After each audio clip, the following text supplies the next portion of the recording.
Saludos, nuevamente nos encontramos en Cociani Conversa. En esta ocasión me acompaña un distinguido abogado, conocedor del mundo de la niñez temprana, incluso se forjó en ese mundo de la niñez temprana.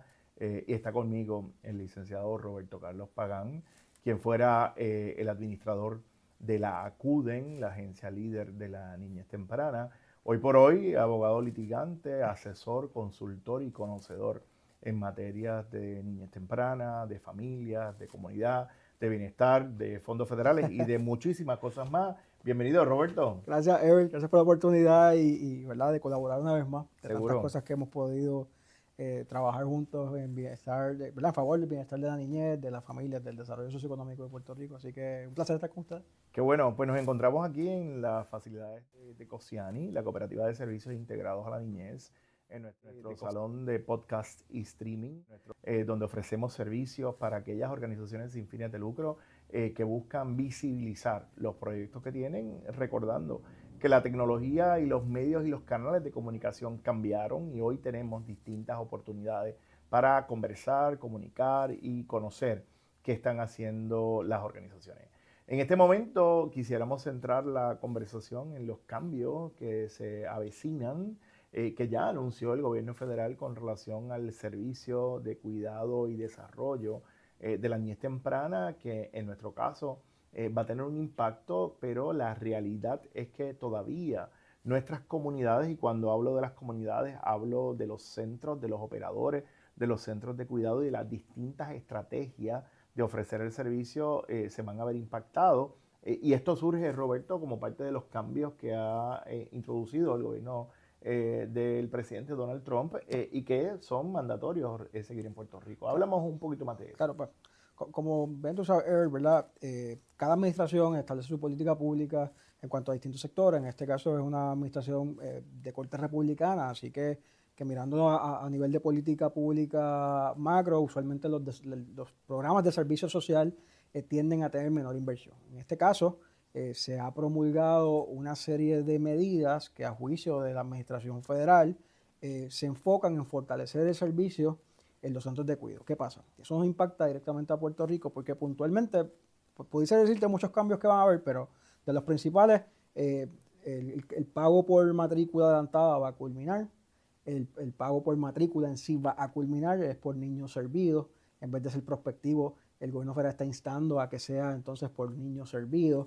El tema de lo que son los contratos, ¿verdad? Los contracts a nivel del gobierno federal que se dan para delegación de fondos en Puerto Rico, pues están instando a que sean disminuidos, que el sistema de BADE sea más prolífero para que entonces los padres tengan mayor selección del servicio, ¿verdad? Y cito lo que mencionó el presidente Donald Trump en su conferencia de prensa hace casi algunas semanas atrás.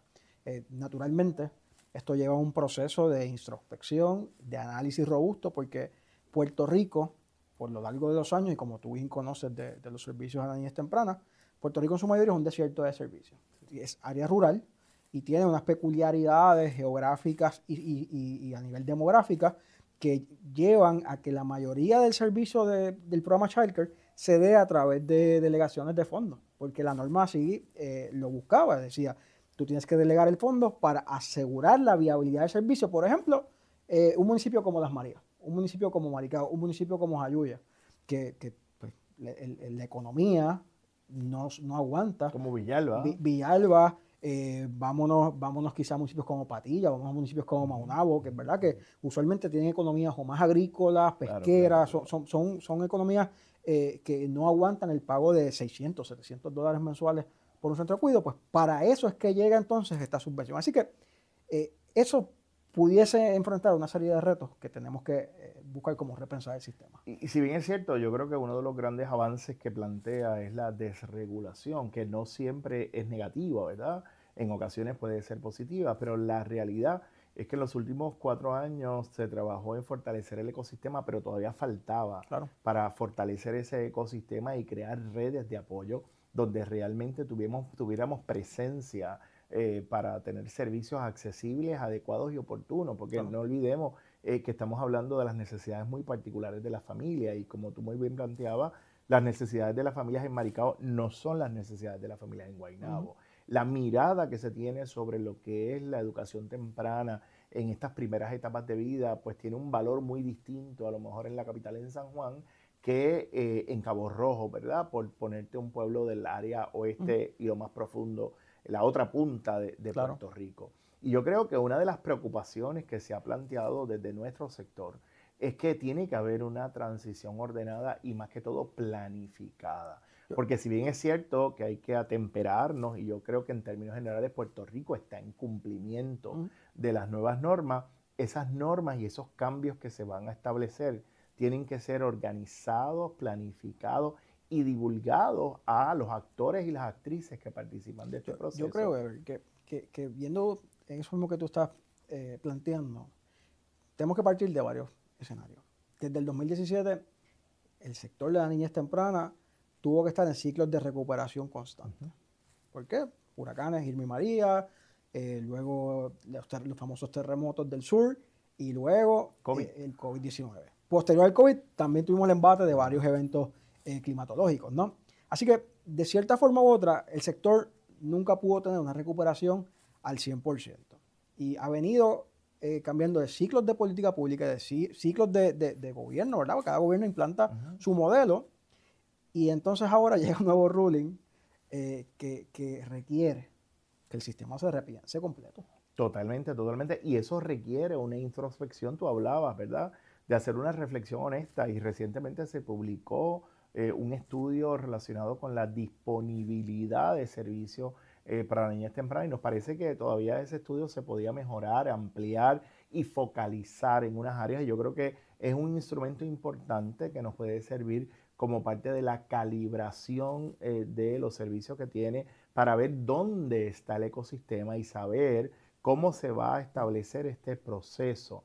Pero me parece que todavía se necesita tener muchas conversaciones con gente conocedora del tema de la niñez temprana que hayan visto cómo se dan estos procesos y particularmente que entiendan las necesidades de las comunidades. No olvidemos que nosotros servimos unas comunidades muy particulares, ¿verdad? Nosotros hablamos de comunidades que están estudiando, adiestrando, están trabajando y que están en unos procesos de transformación.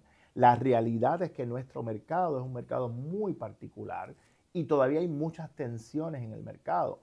Tú planteabas que todavía estamos en un ciclo de recuperación y no hubo una recuperación completa, pero añade a todos estos procesos las realidades que tiene el país en el tema de la infraestructura. Entonces, si nosotros no hemos podido articular una respuesta uniforme para garantizar servicios de agua, servicios de luz, servicios incluso de conectividad, que son elementos fundamentales para la operación adecuada y la maximizar las oportunidades que puedan tener los niños y las niñas a través de las interacciones que se dan en los ecosistemas y en los ambientes de nuestro centro, pues todavía hay unas piezas en ese rompecabezas que no están articuladas, que no tenemos un plan y me parece a mí que son factores que tenemos que considerar. Otro elemento es el tema de la violencia, otro el tema es de las posibilidades de nuestras comunidades. Entonces, todo esto se tiene que hacer desde una mirada responsable, honesta, una introspección real sobre dónde estamos, porque fíjate, y tú lo puedes atestiguar porque estuviste allí, todo el esfuerzo para fortalecer ese ecosistema y fortalecerlo e interconectarlo. Claro. Entonces, si tú comienzas con un proceso de cambio sustancial sin establecer las bases, vas a desarticular todo ese esfuerzo que se hizo. Yo creo que el punto medular de donde debemos partir, habiendo cimentado las bases para esta conversación, tú lo acabas de mencionar. Es una mirada holística del sistema. Tenemos que mirarlo como un todo. No podemos ver un modelo de servicio, de delegación, de vales, childcare, centros de cuidado y desarrollo del niño, Head Start, Early Head Start. No podemos verlo así. Tenemos que verlo como un sistema completo. Claro. Y ahí hay que anclar otras piezas fundamentales, como lo son los servicios de adiestramiento, que muchas veces vienen apalancados de fondos WIOA, ¿verdad? De Workforce Innovation Opportunity Act, vienen apalancados de fondos TANF, vienen apalancados del Departamento del Trabajo con sus fondos del I-52, entre otros tipos de iniciativas, porque esto es un ciclo. Claro. Y estos programas tenemos que ir a la raíz. ¿Cuál es la razón de que el gobierno promulgue o promueva el uso de sistemas de cuidado, colocación laboral, que papá y mamá, familia, pueda ir a sus trabajos. Logran esa autosuficiencia. ¿Para ¿verdad? qué? Para romper con el ciclo de pobreza, Claro. que a su vez está estudiado que el ciclo de pobreza lo que causa es violencia intrafamiliar y violencia en otras condiciones, y por ahí parte deserción escolar, y entonces empezamos el ciclo otra vez. Así que tenemos que tener en cuenta de que el sistema hay que repensarlo. ¿Verdad? Y yo tengo que decir, yo tuve la oportunidad de dirigir la Agencia de Niñez Temprana el cuatrienio pasado, tuve la oportunidad de colaborar con el desarrollo del plan de niñez temprana del gobierno de la gobernadora Jennifer González, y en ese sentido yo tengo que decir que si se dieron pasos de avanzada a nivel de política pública. ¿Qué pasa? Que tenemos que tener mucho cuidado de cómo implementamos las estrategias y los esfuerzos.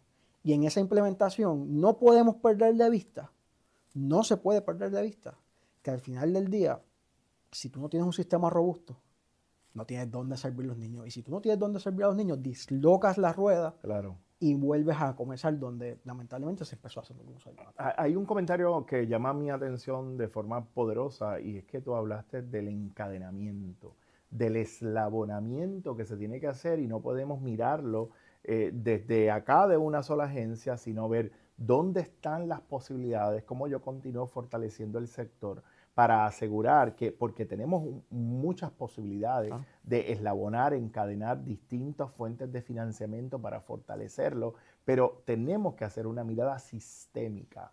¿Dónde están las realidades? Particularmente ayer yo participaba de una reunión importante de un proyecto que queremos desarrollar en Puerto Rico, y plantea que, por ejemplo, en la zona sur-oeste de Puerto Rico, hemos documentado que la niñez temprana llega hasta un 79% que está bajo los niveles de pobreza. Entonces, ¿dónde son las oportunidades para esas comunidades? ¿Cómo nosotros vamos a asegurarnos una continuidad de servicio o tan siquiera una accesibilidad de servicio, ¿verdad? Para que esas comunidades tengan oportunidades, porque de lo que se trata es de que las comunidades tengan oportunidades para que puedan satisfacer sus necesidades, porque satisfaciendo las necesidades de esa familia y de esa niñez temprana vamos a crear los cimientos para la transformación del país. Y uno de esos pilares fundamentales para lograr eso, y verdad, todo el mundo ejecuta su política pública de formas distintas, y entrar en eso sería hasta ser injusto en el comentario, pero en mi administración se comenzó un proceso fundamental para ello. No porque fue decisión nuestra, no porque era bonito, sino es que es un sistema que da resultados, y la misma norma del programa Childcare lo pone en la mesa. Son los centros de orientación, recursos y referidos en la norma, y mejor conocidos como centros de dos generaciones. Un centro de generación en un municipio que yo sé que ustedes con Oceani administran uno,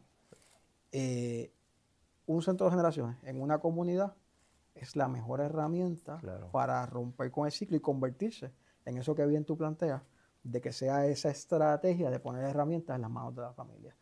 Educación, adiestramiento, canalización de servicios y un enlace directo con el programa Childcare, con el centro de cuidado y con el Head Start más cercano, para que esas familias tengan acceso inmediato. ¿No? Y un poco ese sentido de comunidad, de que todos somos responsables por el desarrollo y el fortalecimiento de la niñez. Y en la medida en que tengamos las comunidades organizadas, y cuando hablo de comunidades, hablo de las comunidades de educadores, hablo de las comunidades de facilitadores, hablo de las comunidades de provisión de servicios, hablo de los profesionales que inciden en los procesos, hablo incluso de tener oportunidades para los padres y las madres, y que reconozcan y entiendan la importancia de la participación activa, no tan solo de sus niños y sus niñas en los procesos, sino de ellos en los procesos de cambio, de crianza responsable, de repensarse y revalorizar cuáles son las responsabilidades ciudadanas que tenemos todos y todas, ¿verdad? Claro. Y en ese sentido, me parece que esa estrategia pone en el centro de la atención a la familia, ¿verdad? Como un conjunto, como un todo, y nos permite un espacio de encuentro, ¿verdad? Donde reconciliamos cuáles son las necesidades, cuáles son las aspiraciones, y aquí está lo que tengo para ofrecerle a esa comunidad, que al final del día lo que va a lograr es fortalecer esa niñez temprana. Un último punto, yo sé que el tiempo nos traiciona. Pero a mí me parece que un punto fundamental de todo eso también tiene que ser la rendición de cuentas, la transparencia y más que todo la calidad del servicio. Cómo con los cambios que se plantean, y aunque todavía no lo tenemos muy claro cuál va a ser la estrategia, nosotros garantizamos la calidad del servicio. Porque no puede ser que tengamos una pluma abierta, ¿verdad? Donde no haya controles, donde no haya sistemas, donde no podamos medir cuál es la calidad del servicio a la que aspiramos. Porque nosotros somos parte de la responsabilidad nacional y hay unos estándares nacionales que nosotros quisiéramos que nuestra niñez tenga esas oportunidades. Entonces, ¿cómo esto se puede afectar, estos tres elementos se pueden afectar con las nuevas normas propuestas? En primer lugar, yo tengo que decir que Puerto Rico goza de jurisdiccionalmente dentro de los Estados Unidos tener uno de los niveles de calidad a nivel de servicio en este temprano más altos de toda la nación. Estándar, ¿por qué? Porque nuestros estándares estatales, la ley estatal es mucho más estricta, mucho más restrictiva y se enfoca en el desarrollo del niño en su concepción. Ahí se cimenta también lo que es el plan estatal de los fondos de Child Care, así que vuelve y refuerza, y esto lo ha reconocido el gobierno federal en sin número históricamente, cuando se pasa al instrumento Pasitos o Centros del Futuro, como se conoce, también lo reconoce. ¿Qué pasa?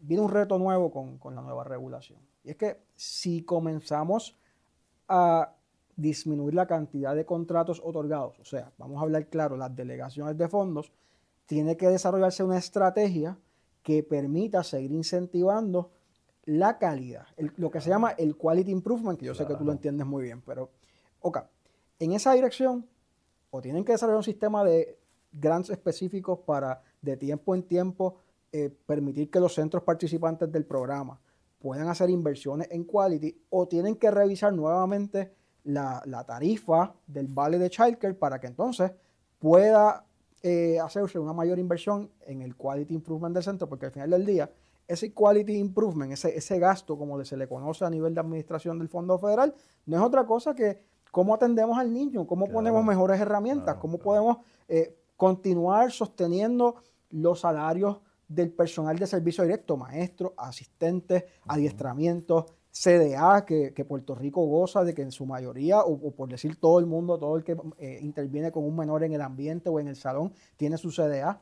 Así que en esa dirección hay que repensar el sistema. Es una preocupación fundamental del sector que yo creo que tiene que atenderse con mucha seriedad, con pragmatismo y sobre todo apertura, Ever, porque el problema es que sabemos que la norma cambió. Y es inevitable. Es inevitable. Oye, y eso se entiende, pero yo creo que la política hacia ese tema tiene que ser de apertura, de construir juntos, de una mesa abierta, donde lleguemos a happy medium, porque al final del día, pues como todo Estado, Puerto Rico tiene sus entidades y sus instituciones que regulan el sector. Oye, pero no tan solo podemos regular. Yo creo que si regulamos tanto o regulamos con un puño de hierro, podemos llegar al punto en que nos quedemos sin sistema para servir. Claro. Así que en esa dirección yo tengo que decir que tenemos que ser más de asistencia técnica, claro. Más de apoyo. El que incumpla, claro, no. La ley es la ley. Pero creo que hay mucho espacio y hay muchos casos de éxito. Y yo creo que también se plantea una oportunidad para repensarnos, para mirar la importancia de la inversión en el desarrollo, recordando que tenemos prácticas basadas en evidencia, modelos que están documentados y probados por el gobierno federal, incluso desarrollados por el propio gobierno federal, que buscan eso, asegurar la calidad del servicio teniendo como punto focal esa estrella que es nuestro niño o nuestra niña, para potenciar las capacidades que tienen los niños y las niñas, que a su vez van a impactar a esas familias. Y las historias de éxito están allí, las estrategias las conocemos, y yo creo que tiene que haber los espacios de diálogo, de conversación y sobre todo de consenso. Y yo quiero aportar en eso también, de que si miramos, vamos a lo más básico que quizás rige lo que es la política pública. Plan de gobierno. Si miramos el tema de niñez temprana, este plan de gobierno, contrario a otros, tiene el tema de niñez temprana Sí, sí. subrayado, tiene Sí, estrategias sí. puntuales. Está presente. Está presente. Pero tenemos que tener cuidado de cómo se ejecuta. Claro, claro. Y yo creo que es la oportunidad de aportar para fortalecer todo el trabajo que se ha venido haciendo y que tengamos el punto de encuentro de decir, aprovechemos esta coyuntura histórica para fortalecer nuestro país, porque al final del día son los que serán los hombres y mujeres que dirigirán los destinos. De ahí saldrán los gobernadores, la gobernadora, los legisladores, los jueces, los fiscales, los maestros, los médicos, los profesionales que le van a dar vida al país y que van a asegurar la sociedad que merecemos y la sociedad que aspiramos. Así que Roberto, el tiempo nos ha traicionado, no nos da tiempo para más, pero quiero agradecerte el espacio, la apertura, la disponibilidad de sentarnos a conversar, y esto es una invitación abierta para que próximamente nos acompañes para continuar conversando sobre otras estrategias y otras alternativas que tiene el sector de la niñez temprana, que no se limita, ¿verdad?, al servicio directo a la niñez temprana. Hablamos del fortalecimiento de las familias y las comunidades como parte de los procesos de cambio social. Definitivamente, Ever, agradecido por la oportunidad. En mí tienen un aliado como siempre y contento de que se abran estos espacios donde podemos repensar a Puerto Rico. Repensar a Puerto Rico desde la experiencia y desde la convicción de que se puede continuar mejorando, y sobre todo con este tema de la niñez temprana, que sé que nos apasiona, pero que sin duda alguna, yo creo que, aunque es clichoso decirlo, cuando se invierte bien en la niñez, se invierte en el futuro del país. Está documentado, los estudios así lo plantean, y yo creo que también se une a la fórmula la pasión y el interés genuino de fortalecer los cimientos de nuestra sociedad para la transformación que se está construyendo. De acuerdo. Así que no queremos finalizar esta conversación sin poner a la disposición de todos ustedes nuestras facilidades del estudio C de Cosiani. Nos buscan a través de cosianipr.org. Pero también yo creo que Roberto tiene noticias importantes que compartir con nosotros. Roberto. Gracias por la oportunidad. Pues, como sabe, lanzamos nuestra firma de consultoría, ¿verdad? Se llama White Canvas, y estamos trabajando, pues, definitivamente con muchas cosas y proyectos interesantes, pero el sector de niñez temprana nos apasiona, nos enamoramos de eso y estamos apoyando muchos centros de servicio a la niñez. Así que el próximo sábado 27, tenemos un workshop específicamente para los fondos de nutrición, que son el programa PACNA. Así que si gustan o les interesa información, es totalmente gratuito, y les invito a que nos escriban a mi correo electrónico rcpagan@whitecanvaspr.com para más información, que puedan ser parte de esa oportunidad para desarrollar sus centros de cuidado. Va a salir la dirección donde se pueden contactar. Importante que los niños y las niñas tengan las condiciones que merecen para poder tener un desarrollo adecuado, y la nutrición es fundamental en esa ecuación. Así que gracias, Roberto, por esta conversación, y te esperamos pronto para seguir conversando sobre ideas, iniciativas y oportunidades para seguir construyendo las bases sólidas de la transformación socioeconómica de Puerto Rico. Así es, muy agradecido. Muchas gracias.